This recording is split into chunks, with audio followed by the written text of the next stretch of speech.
বাকি চুলাতে হয়ে যাচ্ছে। এই যে কুরবানির মাংস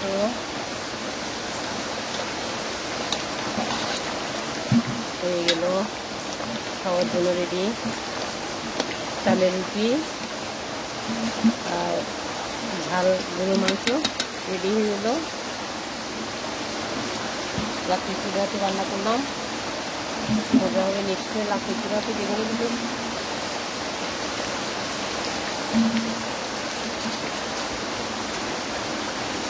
রান্না করলে অনেক মজা হয়, অনেক মজা হয়। আচ্ছা লাইনটা কিন্তু দিলাম, অনেক মজা হয়।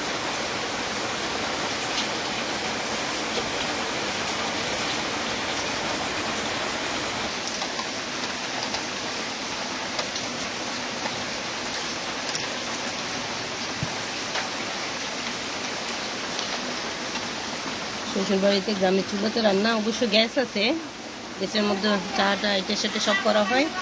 এবারে মাংস চুলাতে রান্না করলাম, হয়ে গেল আমাদের মাংস রেডি। এখন খাওয়ার পালা। ছেলেরা সবাই মাংস টুকরো করতেছে, ওখান থেকে আসলেই মাংস কাটতেছে, ওখান থেকে আসলেই আমরা খাওয়া আরম্ভ করবো। যে চুলার আগুনে রান্না,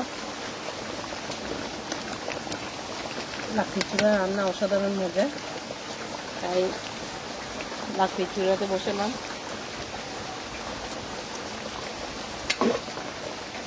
হয়ে গেল আমাদের রান্না।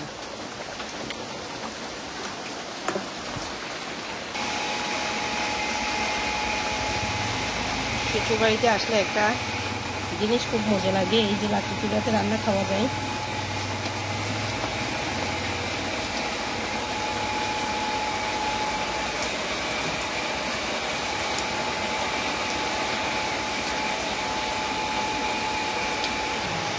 গ্যাসের চুলা আছে, গ্যাসের চুলাতে চা নাস্তা এটা সেটা করা হয়, আর লাকড়ি চুলাতে রান্না করা হয়।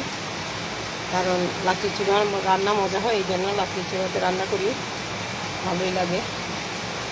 অবশ্য আমার ননদেই রান্না করে, সে থাকে, সে নিজেই রান্না করে, আমি একটু সহযোগিতা করলেই হয়।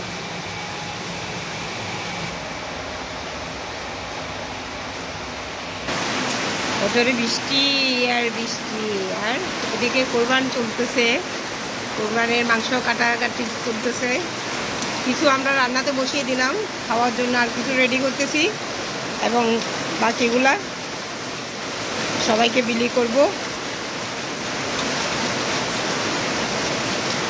দেখুন কি হারে বৃষ্টি পড়ছে, অজরে বৃষ্টি, হঠাৎ করে বৃষ্টি চলে আসলো 10 মিনিট 15 মিনিটের মধ্যে। এই যে মাংস, এটা হাঁটি মাংস, আর এটা একটু মাংস।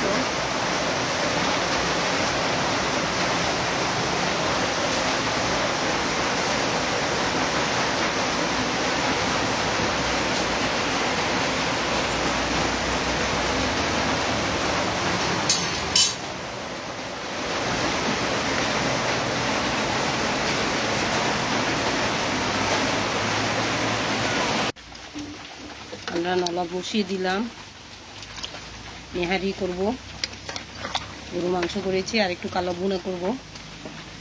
এখন আমাদের খাওয়ার মাংসটা রেডি, এই যে এটা রেডি।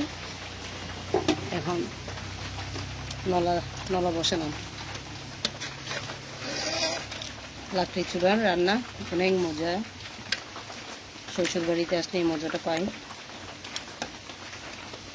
চুলাতেও রান্না হয়, গ্যাসেও রান্না হয়, যখন যেটা দরকার।